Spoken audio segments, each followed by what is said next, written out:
Hello बच्चों, हम लोग आगे लेक्चर 33 पर। लास्ट लेक्चर में बच्चों हम लोगों ने 2-3 न्यूमेरिकल सॉल्व करे, तो वो इतने अच्छे न्यूमेरिकल हैं, आप लोग उनको देखोगे तो आपको मज़ा आ जाएगा। तो अगर नहीं देखा वो लेक्चर तो देख ज़रूर लेना बच्चों। आज इस लेक्चर में बच्चों, ये लेक्चर लास्ट लेक्चर है। अब खुश मत हो जाना, लास्ट लेक्चर चैप्टर का नहीं है, ये लास्ट लेक्चर है काइनेटिक्स पोर्शन का। काइनेटिक्स पोर्शन यानी कि जहाँ पर फोर्सेस मोशन करवा रही हैं। इसके बाद वाले 1-2 लेक्चर में हम लोग स्टैटिक्स पढ़ेंगे कि फोर्सेस तो लग रही हैं लेकिन मोशन नहीं हो रहा है। बात समझ में आ रही कि नहीं? तो यहाँ पर हम लोग कुछ छोटी छोटी बातें रह गई थी लेकिन वो बहुत इंटरेस्टिंग है, इसलिए मैं सोचा कि एक छोटा सा वीडियो बना ही देता हूँ।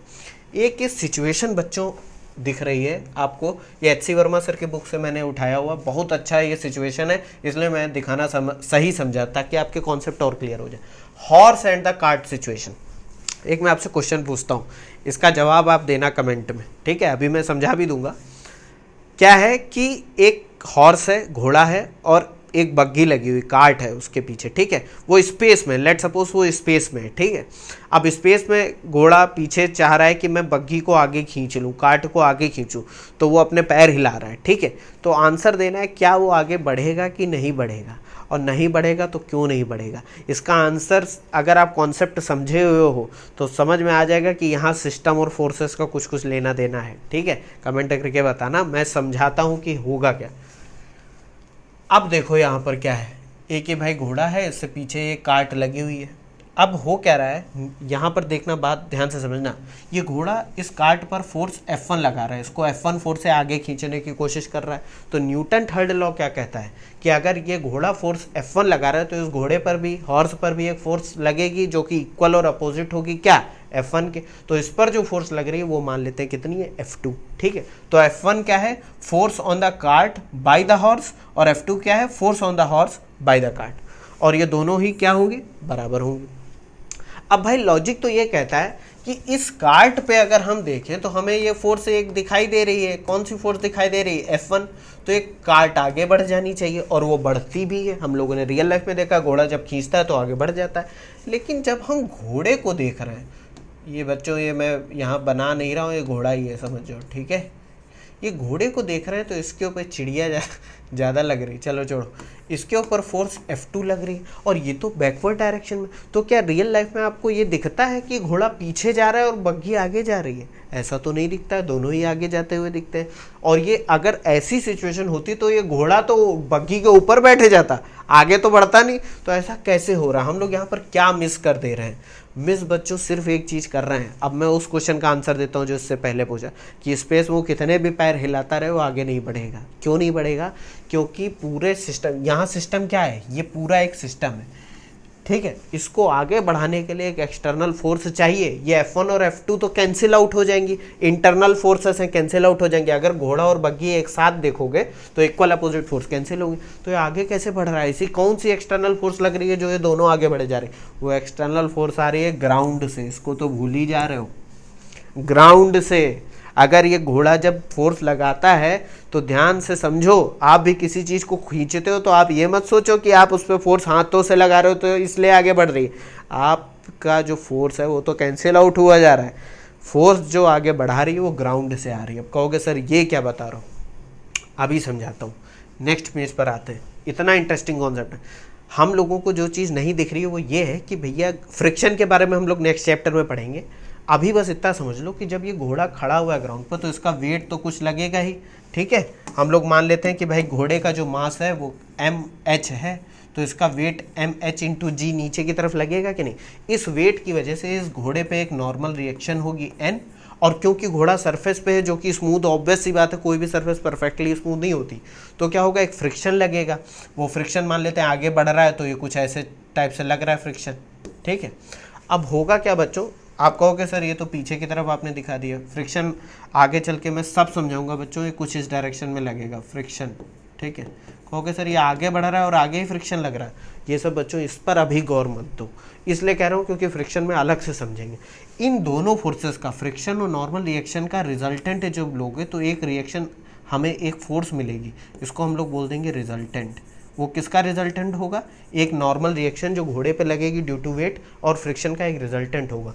ये जब बच्चों आप घोड़े को ध्यान से देखोगे इन टर्म्स ऑफ फोर्सेस, तो यहाँ पर ये जो दिखाया हुआ है बुक में, वो क्या दिखाया हुआ है कि इस घोड़े पर ये फोर्स F2 तो लग ही रही है, साथ ही साथ ग्राउंड से एक फोर्स इसके पैरों में ट्रांसफर हो रही है बेसिकली, जिसको हम लोग बोल दे रहे हैं P। अब ये P क्या है? ये P आ रहा है due to normal reaction and friction, उसके बारे में हम बात नहीं करेंगे। तो जो फोर्स हम मिस कर रहे थे वो इस P को कर रहे थे। अब इस P के ये जो फोर्स ऐसे जा रही है, देखो घोड़े ने पैर इस तरीके से रखा हुआ है तो फोर्स भी इस डायरेक्शन में जा रही है, ये देखो जा रही। इसके दो कंपोनेंट हो सकते हैं, कौन कौन सा? एक along the direction of motion, तो इसको हमने स्मॉल f नाम दे दिया, और एक परपेंडिकुलर टू द डायरेक्शन, उससे हमको अभी कोई मतलब है नहीं। क्यों? क्योंकि हम x डायरेक्शन में मोशन की बात कर रहे हैं, x डायरेक्शन, ठीक है। और उसी तरह इस कार्ट पर भी जब ये कार्ट आगे बढ़ेगा तो इस पर एक नॉर्मल इस पर एक फोर्स आएगी, resultant force due to the ground की वजह से एक फोर्स आएगी जिसको हम लोग बोल देंगे Q, ठीक है। अब कहोगे सर ये P उस डायरेक्शन में, Q इस डायरेक्शन, ये बच्चों जब हम फ्रिक्शन पढ़ेंगे तब समझ जाएंगे कि ऐसा क्यों हो रहा है। बेसिकली यहाँ ऐसा इसलिए हो रहा है क्योंकि फ्रिक्शन की डायरेक्शन ये है, नॉर्मल रिएक्शन ये है, तो ये जो आपका रिजल्टेंट आएगा वो इस डायरेक्शन में आएगा, ठीक है। यहाँ के केस में क्या हो रहा है कि फ्रिक्शन की डायरेक्शन ये है, नॉर्मल रिएक्शन ये है, इसलिए जो आपका रिजल्टेंट आ रहा है वो ऐसा आ रहा है। इसके बारे में ज़्यादा दिमाग लगाने की ज़रूरत नहीं है क्योंकि हम लोग पहले से ही बोल रहे हैं कि आगे चल के पढ़ने वाले। तो ये मान के चलो इस पर जो रिएक्शन आएगा ग्राउंड का वो Q होगा, इसका हॉरिजॉन्टल कंपोनेंट इसको हम लोग F डैश से नाम दे देते हैं, F डैश, ठीक। तो यहाँ पर एक फोर्स आ गई F। तो अब देखो बच्चों इंटरेस्टिंग चीज़ यहाँ पर क्या है कि ये जो हॉर्स है इस पर देखो कौन कौन सी फोर्स लग रही है। एक तो इसके ऊपर आगे की तरफ फोर्स स्मॉल f लग रही है और पीछे इस बग्गी के रिएक्शन से F2 लग रही थी, ठीक है। तो इसको एक्सेलरेट अगर करेंगे तो एक्सेलरेशन क्या होगा इसका एक्सेलरेशन ऑफ हॉर्स होगा net force in the x direction F minus capital F2 upon mass of horse हम मान लेते हैं mh, तो ये हो जाएगा mh। हो जाएगा कि नहीं? कह दोगे सर बिल्कुल। और उसी तरह ये जो बग्गी है आपकी, ये जो कार्ट है इस पर आगे की तरफ फोर्स कितनी लग रही थी F1 और पीछे की तरफ कितनी लग रही है F डैश। ये देखो F डैश ग्राउंड से आ रही है और इसका मास हम लोग मान लेते हैं mc। तो यहाँ इसका एक्सेलरेशन क्या हो जाएगा? Net force in the x direction F1 minus small f dash upon इसका मास mc। और ये दोनों ही ये जो फोर्सेस होती हैं F और F डैश, ये आगे चल के हम लोगों को पता चलेगा बच्चों कि ये F and F dash are self adjusting force. Self adjusting का मतलब होता है कि जिस हिसाब से जितना भी वेट होगा घोड़े का और इस बग्गी का, वो उस हिसाब से अपने आप को एडजस्ट कर लेंगी कि बग्गी का एक्सेलरेशन और घोड़े का एक्सेलरेशन बराबर होना चाहिए। भाई ऐसा नहीं होगा तो घोड़ा आगे निकल जाएगा, बग्गी में रह जाएगी, या बग्गी इसके ऊपर चढ़ जाएगी, यही सब तो कुछ होगा। तो ये इस तरीके से सेल्फ एडजस्टिंग होती है कि acceleration of horse is equal to acceleration of cart. यानी कि एक्सेलरेशन ऑफ हॉर्स कितना है? F minus F2 upon mh is equal to F1 minus F dash upon mc। देखा कितना बच्चों अच्छा एग्जाम्पल है। अब कहोगे सर देखो इन इक्वेशंस को मुझे आपको बताने की ज़रूरत नहीं है, मैं बस आपको बताना चाह रहा था कि इस सिनारियो में जो हम फोर्सेस को मिस कर रहे हैं वो बेसिकली ग्राउंड की फोर्सेस हैं जिनको हम मिस कर रहे थे। समझे? देखा कितना अच्छा एग्जाम्पल है ये, बहुत अच्छा एग्जाम्पल। मतलब सिस्टम जो हम लोगों ने पढ़ा था कि किसी भी कॉन्सेप्ट को अप्लाई करने के लिए सबसे पहले सिस्टम आइडेंटिफाई करना ज़रूरी है। अगर आप न्यूटन लॉ बिना सिस्टम आइडेंटिफाई करने लगाने लगोगे तो गलत हो जाएंगी। बात समझे कि नहीं? चलो एक ये और अच्छा सा एग्जाम्पल है। क्या एग्जाम्पल है? Bird in a cage situation. एक पिंजड़े में एक पक्षी है, चिड़िया है, ठीक है। अब यहाँ पर ये जो है एक मान लेते हैं एयर टाइट कंटेनर है और ये एक वेइंग पैन पे रखा हुआ है, ठीक है। एयर टाइट कंटेनर है और ये क्या है? वेइंग पैन है, या कह देते हैं मतलब कुछ वज़न तौलने वाली मशीन है, वेइंग पैन है, ठीक है। इस केज के अंदर एक ये ऐसे क्या है, ये ऐसे चिड़िया बैठी हुई है, ठीक है। अरे चिड़िया लग रही कि नहीं? चलो चिड़िया बैठी हुई। इस केज के अंदर एक चिड़िया बैठी हुई और ये केज जो है विथ चिड़िया एक वेइंग पैन पे रखा हुआ है। मान लो ये वेइंग पैन कुछ रीडिंग x दे रहा है, ठीक है, कुछ वैल्यू दे रहा होगा कि भाई ये 250 ग्राम है, आधा किलो कितना है। और ये जो आपका केज है या पिंजड़ा है ये एयर टाइट है, मतलब मान के चलो अभी हमने एक ग्लास कंटेनर में इस चिड़िया को रख दिया, अब यहाँ पर ये दिमाग मत लगाने लगे सर ये तो मर जाएगी, ये हो जाएगा, अभी वो सब नहीं, बस ये एक सिचुएशन है जो मैं आपको समझाना चाह रहा हूँ। ये चिड़िया अभी इस पे सरफेस पे बैठी हुई, इसकी कोई रीडिंग x है। अब यहाँ पर दो चीज़ें आती हैं, क्या आता है, पहला scenario case one. Case one क्या है, cage is air tight, air tight, air tight, ठीक है, यानी कहीं से ना हवा अंदर जा रही ना बाहर जा रही। तो बच्चों ये जो आपका पूरा सिस्टम होगा वो क्या होगा, एक ये केज प्लस चिड़िया, ये आपका एक पूरा सिस्टम मिलके बनेगा। तो अगर इसमें भी पहली सिचुएशन क्या है, bird is at rest on floor, on floor मतलब वो यहीं की यहीं खड़ी हुई। तो ऑब्वियस सी बात है आपका जो वेइंग पेन होगा, वेइंग पेन, या मैं ऐसे कह दूं वेट या reading of the pan, reading of pan remains same. Obvious ही बात है कि भैया जितना वेट था उतना ही रहेगा। अब यहाँ पर क्वेश्चन आता है बहुत इंटरेस्टिंग, अगर ये चिड़िया उड़ने लगे इस केज के अंदर तो क्या इस वेइंग पेन की वैल्यू कम होगी, बढ़ेगी कि उतनी ही रहेगी? बात समझे, क्वेश्चन कितना अच्छा है।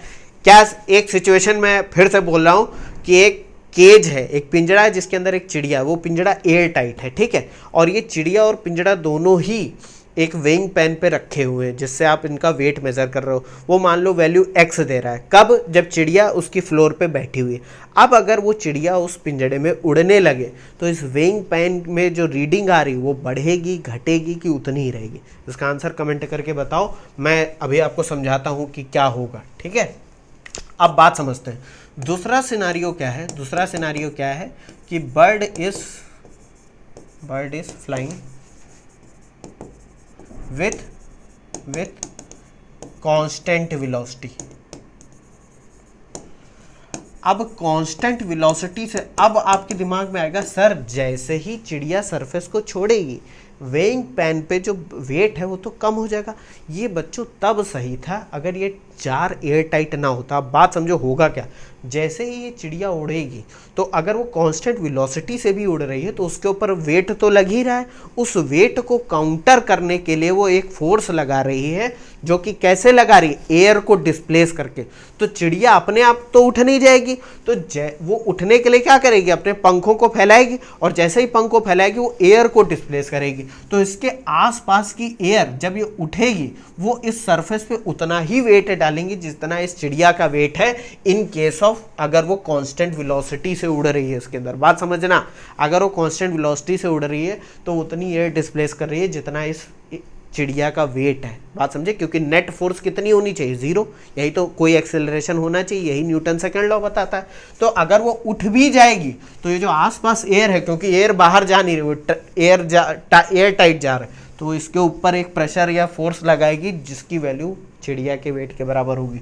तो क्या होगा, bird is flying with constant velocity, reading remains same. कितना इंटरेस्टिंग था ये, मज़ा आया कि नहीं? क्योंकि वाह सर, हम लोग तो सोच रहे थे घट जाएगी, यही तो बात है, यही तो फिजिक्स है बच्चों। अब तीसरा सिनारियो क्या है? तीसरा सिनारियो है इसी केस 1 पे एयर टाइट जार में। तीसरा सिनारियो है बर्ड इज एक्सेलरेटिंग अपवर्ड। मतलब चिड़िया जो है उड़ना स्टार्ट करती है एक्सेलरेशन से। भैया ये जो चिड़िया है ये जार के अंदर उड़ना स्टार्ट कर देती है, ठीक है, ये उड़ना स्टार्ट कर देती है विथ सम एक्सेलरेशन ए, ऊपर की तरफ, ठीक है, ऊपर की तरफ।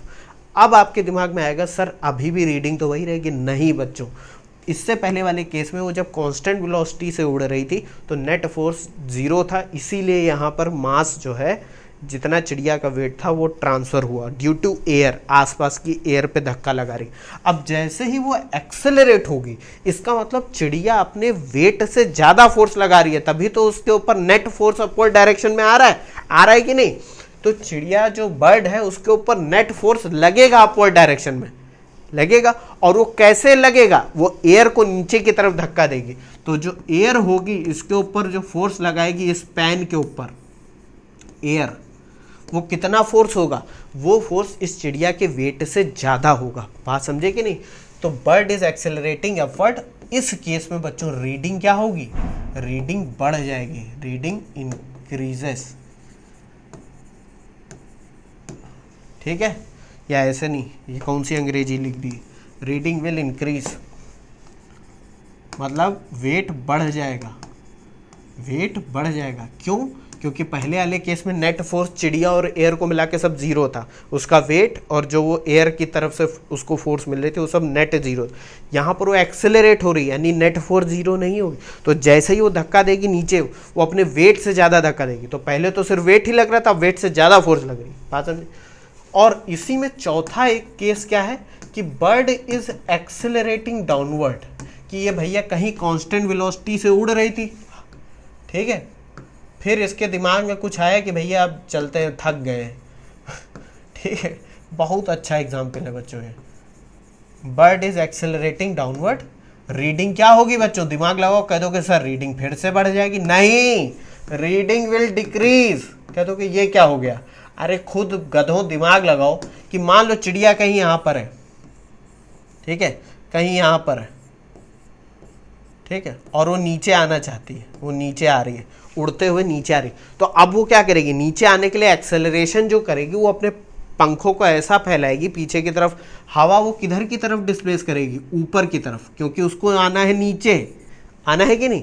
तो ऑब्वियस सी बात है कि जब नीचे आना चाहती है, एक्सेलरेट करना चाहती है, तो एयर, चिड़िया उड़ती कैसे, दिमाग लगाओ थोड़ा भाई, ऑब्वियस सी बात है, ये बेसिक सा प्रिंसिपल जो आपने अभी न्यूटन थर्ड लॉ पढ़ा है कि हवा है आसपास, उसको डिस्प्लेस कर रही है तो ऊपर उठ रही है। आप समझ रहे हो कि नहीं।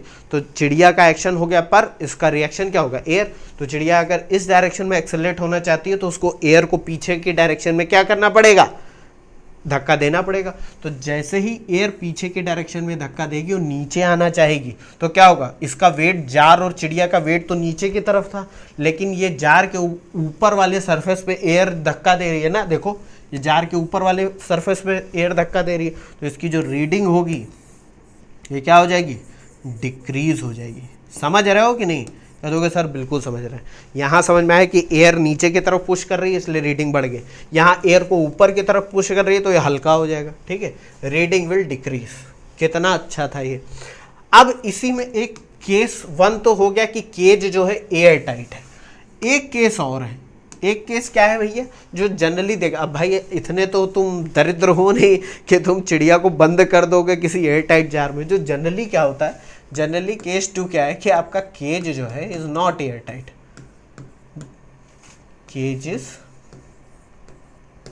Not air tight. मतलब जो जनरल आप पिंजड़े देखते हो इस तरीके से, ये वाले पिंजड़े, ठीक है, ये इसमें अंदर मस्त चिड़िया जो है बैठी हुई है, ठीक है, इस पे बैठी हुई है, ये वाले जो पिंजड़े होते हैं हम उसकी बात करें। अब इसमें बच्चों क्या है कि एयर अंदर की बाहर जा सकती है, ऐसा अंदर बाहर कुछ है नहीं।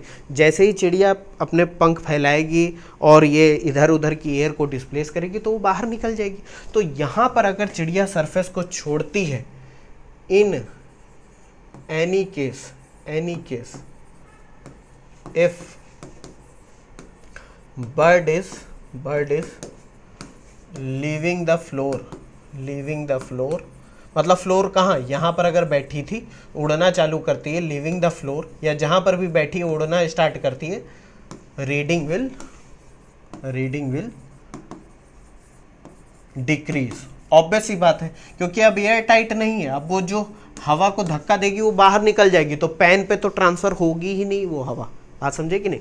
तो ये बहुत अच्छा एग्जाम्पल था बच्चों, ये समझाने के लिए कि सिस्टम को अगर गलत मानोगे तो चीज़ें गलत हो जाएंगी। यहाँ पर चिड़िया और एक केज ये एक साथ मिलके एक सिस्टम बना रहे हैं, उसी की तो रीडिंग ये वेइंग पेन दे रहा। तो पहला केस क्या था कि एयर टाइट है, चिड़िया अंदर मस्त बैठी हुई है, रेस्ट पे है, तो रीडिंग कुछ आ रही है। अब वो उड़ना स्टार्ट करती है लेकिन कांस्टेंट वेलोसिटी से, तो रीडिंग वही रहती है। अब वो एक्सेलरेट करती है, अपने आप को और पुश करती है, तो रीडिंग बढ़ जाएगी। वो एक्सेलरेट करती है लेकिन नीचे आने के लिए, तो रीडिंग घट जाएगी। और अगर ओपन केज है तो रीडिंग घटेगी ही अगर वो सरफेस छोड़ देती है। ठीक है, देखा कितना अच्छा एग्जाम्पल था ये। ओके सर, अच्छा तो था। अब पुलिंग द थ्रेड, ये बच्चों इनर्शिया से रिलेटेड एक क्वेश्चन है। मैं आपसे एक क्वेश्चन पूछता हूँ, बहुत इंटरेस्टिंग क्वेश्चन है ये। मान लो बच्चों एक ब्लॉक है, ठीक है, एक ब्लॉक है एम के जी की एक ब्लॉक है, और क्या है, ये किसी पॉइंट यहाँ पर ए पर कनेक्टेड है, ठीक है, और यहाँ पर एक रोप सी कनेक्टेड है, ये बी मान लेते हैं, पॉइंट बी मान लेते हैं, ठीक। और आप क्या करते हो, पॉइंट सी पर इस पर फोर्स लगाना स्टार्ट करते हो, ठीक। अब मैं आपसे कहूँ कि ये बताओ इस फोर्स को इस तरीके से अप्लाई करो कि जब मैं कहूँ तब तुम इसको पॉइंट बी से तोड़ दो, इस थ्रेड को पॉइंट बी से तोड़ दो, या जब मैं कहूँ तुमसे ए से तोड़ने के लिए तो ए से तोड़ दो। तो कहोगे सर ये कैसे हो पाएगा, खींचेंगे तो टूटेगा तो किसी एक ही पॉइंट से ना। बात समझ रहे हो कि नहीं। अब आप थोड़ा सा यहाँ दिमाग लगाओगे तो सब समझ, यहाँ इनर्शिया का कुछ ना कुछ लेना देना है। पुलिंग द थ्रेड सिचुएशन क्या है कि बच्चों एक चीज़ ध्यान से समझो, जब हम सी पर फोर्स लगाएंगे इस एंड पर, इसको स्लोली खींचेंगे, स्लोली धीमे धीमे खींचेंगे, तो ये कहाँ से ब्रेक करेगा बताओ, ये ए से ब्रेक करेगा। क्यों, क्योंकि इस फोर्स के साथ साथ इस एम का जो मास है, इसका जो वेट है डब्ल्यू, वो भी इस ए पर एक्ट करेगा। तो आप फोर्स तो एफ लगाओगे लेकिन ज़्यादा वेट की वजह से ड्यू टू एम ये कहाँ से टूटेगा, ए पर। बात समझे कि नहीं। If we apply, if F is applied slowly thread will break from A, point A, ठीक है। और अगर मैं तेजी से खींच दूं, अगर तेजी से खींचूं तो इनर्शिया क्या कहता है, इनर्शिया ये कहता है भैया कि इनर्शिया की वजह से ये मास वहीं का वहीं रह जाएगा। फोर्स तुमने इतनी तेज लगा दी कि इसको कुछ टाइम लगेगा अपनी पोजीशन चेंज करने में, ठीक है। तो इसका जो वेट है वो ए पे ट्रांसमिट हो ही नहीं पाएगा। देखो दोनों ही केसेस में फोर्स तो एफ ही लग रही थी, लेकिन जब स्लोली अप्लाई कर रहे तो एफ के साथ साथ इसका वेट भी ऊपर जा रहा था कि नहीं। लेकिन जैसे ही तेजी से खींचोगे तो ये मास वहीं का वहीं रहेगा, फोर्स एफ यहाँ बी पर लगकर इसको तोड़ देगी। बात समझे कि नहीं।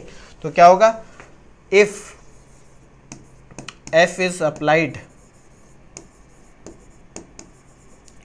क्विकली, क्विकली मतलब हो very fast, it will break from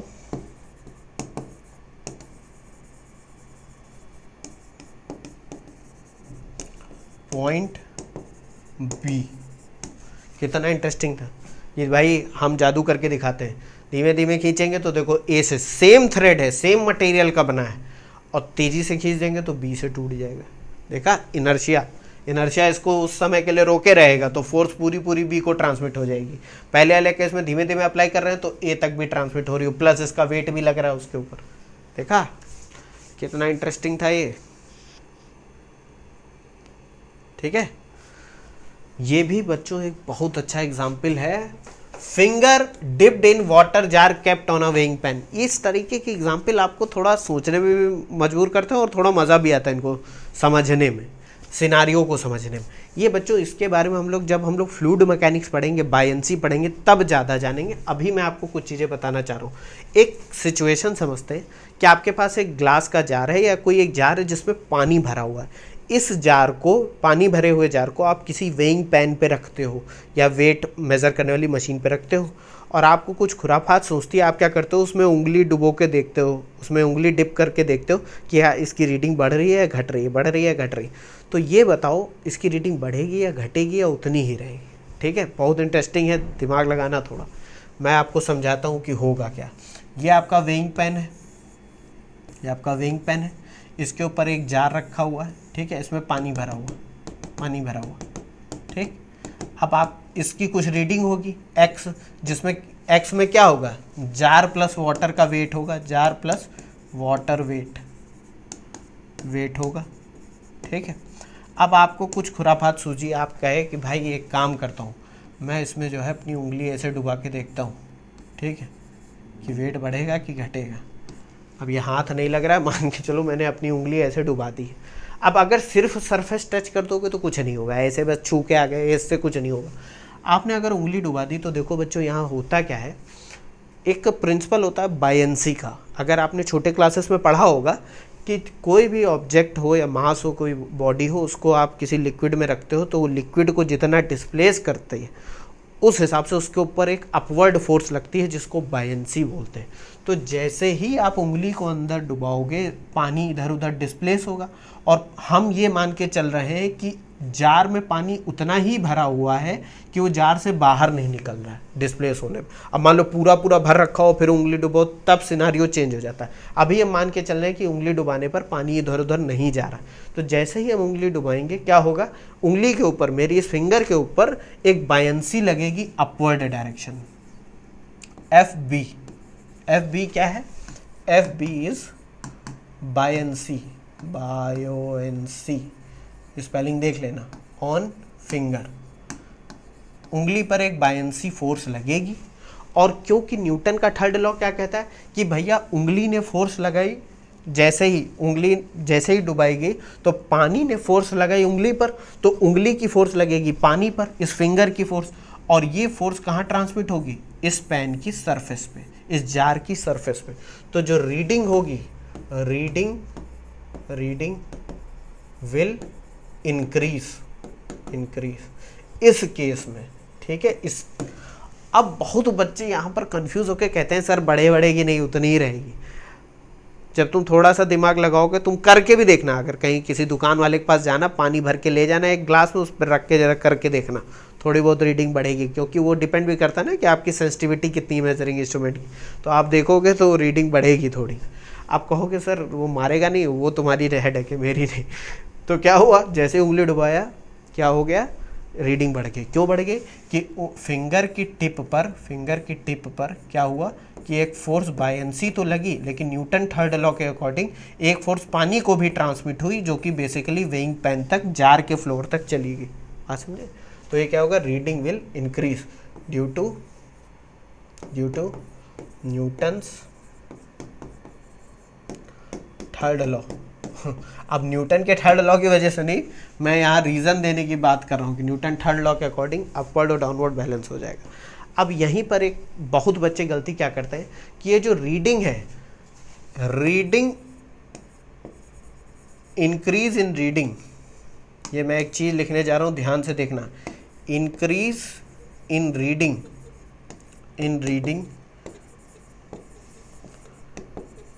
is equal to force of buoyancy, not equal to weight of finger. बहुत बच्चे ये सोचते हैं कि जितना उंगली का वेट होगा उतनी ही रीडिंग बढ़ जाएगी। ऐसा नहीं है बच्चों, वेट ऑफ फिंगर। अब कहोगे सर ये क्या बता रहे हो, उंगली तो आपके हाथ से कनेक्टेड है ना, आपने काट के तो उसमें डाल नहीं दी है, वो सिनारियो भी अभी हम समझेंगे।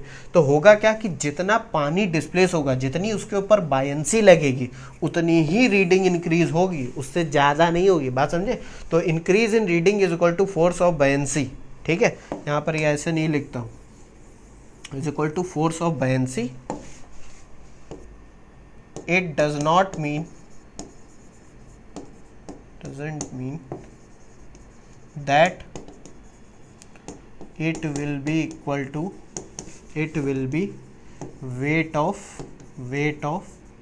finger, ठीक है। मतलब उंगली के वेट के बराबर इंक्रीमेंट नहीं होगा, जितनी बायंसी लगेगी उस पर, अपवर्ड फोर्स जितनी लगेगी उतनी ही रीडिंग बढ़ेगी। कहोगे सर ये सब क्या बता रहे हो, कितना इंटरेस्टिंग है, मज़ा आ रहा है। यही तो बात है बच्चों, फिजिक्स मज़ेदार तो होती है। आप कहोगे सर ये तो समझ में आ गया। अब यहीं पर एक दूसरा सिनारियो क्या है, दूसरा सिनारियो ये है भैया कि हम उंगली नहीं डुबा रहे हैं इसमें, हम कोई एक ऑब्जेक्ट लाके, इसमें मुझे कुछ खुराफात सूझ रही है और मैं क्या कर रहा हूँ, इस पानी में कोई ऑब्जेक्ट लाके डाले दे रहा हूँ। मान लो मैंने एक ऐसे ऑब्जेक्ट या कोई बॉल या कोई मास ऐसे लाके डाल दिया, ठीक। अब बताओ सर रीडिंग बढ़ेगी कि नहीं बढ़ेगी, रीडिंग एक्स। तो रीडिंग बच्चों इस केस में बढ़ेगी, इसमें भी बढ़ेगी, reading will increase and will be equal to force of buoyancy. भाई जब भी ये मास आप इसमें डाल भी दोगे तब भी तो ये वाटर को डिस्प्लेस करेगा, तो इसके ऊपर एक अपवर्ड फोर्स आएगी, कितनी आएगी, एफ बी। और इसके रिएक्शन में जार के बॉटम में एक फोर्स ट्रांसमिट होगी जो कि इक्वल एंड अपोजिट होगी बायंसी के। तो तब भी तो रीडिंग बढ़ेगी। अब यहाँ बच्चों ये चीज़ें अलग होती हैं कि ये पूरी तरीके से डूबा है, सरफेस पे जाके टच हो गया है, कि यहीं पर तैर रहा है, या ये जार पूरा भरा है तो उसने कहीं पानी तो बाहर नहीं धक्का दे दिया तो रीडिंग बढ़ेगी घटेगी। ये सब बच्चों हम लोग फ्लूइड मैकेनिक्स जब हम लोग पढ़ेंगे बायंसी वाला तब उसमें डिटेल में समझेंगे। अभी बस इतना जान लो कि इसको जैसे ही डालोगे रीडिंग बढ़ जाएगी। ऑब्वियस सी बात है, ये पूरा सिस्टम में वेट आपने ऐड कर दिया तो बढ़ ही तो जाएगा, थोड़ा सा दिमाग लगाओ, ठीक है। तो ये सब मत सोचना, कुछ बच्चे ज़्यादा दिमाग लगाते हो, कहते हैं वेट डालेंगे तो पानी में तो तैरता रहेगा तो सरफेस को तो टच करेगा नहीं, तो रीडिंग तो वही रहनी चाहिए, बढ़ेगी कैसे? ऐसा नहीं है बच्चों, वो बढ़ेगी। क्यों बढ़ेगी? न्यूटन थर्ड लॉ, उसके ऊपर एक अपवर्ड फोर्स लगेगी जिसके रिएक्शन में वो ये वेइंग पेन के सरफेस पे जाएगी, ठीक है। चलो, और इंक्रीमेंट कितना होगा? फोर्स ऑफ बायंसी के बराबर। Reading will increase equal to force of buoyancy. एक बच्चों छोटी सी बात रह गई थी, एयर ड्रैग के बारे में हम लोगों ने शायद थोड़ी बात करी भी थी कि हम लोग अभी तक जितने क्वेश्चन सॉल्व कर रहे थे उसमें एयर ड्रैग को नेग्लिजिबल कर रहे थे कि भैया एयर जो है किसी तरीके का रेजिस्टेंस प्रोवाइड नहीं कर रही है मोशन में, लेकिन जनरली ऐसा होता तो है नहीं। आप कहीं भी चलते हो एयर तो आपके आसपास हर जगह है। तो एयर के ड्रैग से क्या होता है, बहुत बच्चों सिंपल सा है, आपको मैं अभी समझाता हूँ। तो जैसे मान लेते हैं एक ऑब्जेक्ट है, ठीक है, इसका मास m है और ये नीचे की तरफ गिर रहा है, ठीक है, नीचे की तरफ गिर रहा है। अब आप कहोगे सर ये नीचे की तरफ गिर रहा है तो इसके ऊपर क्या लगेगा? वेट होगा इसका mg। लेकिन अगर इसके आसपास एयर है तो एयर अगर है तो इसका मोशन रेजिस्ट करेगी एयर, और इसके ऊपर एक रेजिस्टिंग फोर्स लगेगी Fd, मोशन के अपोजिट डायरेक्शन। तो अब इसका जो एक्सेलरेशन होगा वो फ्री फॉल एक्सेलरेशन नहीं होगा, नो फ्री फॉल एक्सेलरेशन। क्यों नहीं होगा? क्योंकि इसका शेप डिसाइड करेगा कि इसके ऊपर ड्रैग कितनी। तो अगर मैं नीचे गिरने वाला कॉन्सेप्ट देखूं, अगर ये नीचे गिर रही है तो यहाँ पर net force is equal to mass into acceleration, ठीक है। नेट फोर्स डाउनवर्ड डायरेक्शन में कितनी है? mg, लेकिन Fd जो रेजिस्टेंस है वो तो ऊपर की तरफ है, तो ये हो जाएगा माइनस का Fd is equal to mass into acceleration. तो एक्सेलरेशन कितना हो जाएगा? mg minus Fd upon small m। बात है, अब ये a g के बराबर नहीं है। अब a जो है यानी कि नेट एक्सेलरेशन ऑफ मास वो 9.81 नहीं है, अब वो कुछ वैल्यू आएगी जो कि यहाँ से आएगी, जहाँ पर Fd क्या है? ड्रैग फोर्स, या इसको एयर रेजिस्टेंस भी बोलते हैं, और एयर रेजिस्टेंस, ठीक है, बात समझे। तो यहाँ पर सिंपली बस आपको क्वेश्चन में कभी कभी क्या कह देंगे कि भैया ड्रैग फोर्स की वैल्यू इतनी है, उसका नेट एक्सेलरेशन बताओ, या एक्सेलरेशन इतना है, ड्रैग फोर्स कितनी लग रही है, इतना बताओ, ये सब। अब मान लो यही सेम चीज़ होती, ये ऊपर जा रही होती, तब क्या होता? जब ये ऊपर जा रही होती तो इसके ऊपर फोर्स मान लेते हैं F, ऐसी फोर्स थी जो उसको थ्रस्ट इस पर लग रही थी Ft ऊपर की तरफ, तो क्या होता? ड्रैग तो नीचे, ड्रैग हमेशा मोशन के अपोजिट डायरेक्शन में, नीचे की तरफ, वेट भी नीचे की तरफ, यहाँ सिचुएशन चेंज हो जाएगी थोड़ी सी। ये बच्चों आप लोग सॉल्व कर सकते हो, इसमें कुछ ज़्यादा करना नहीं, बस F इक्वल टू ma लगाना है।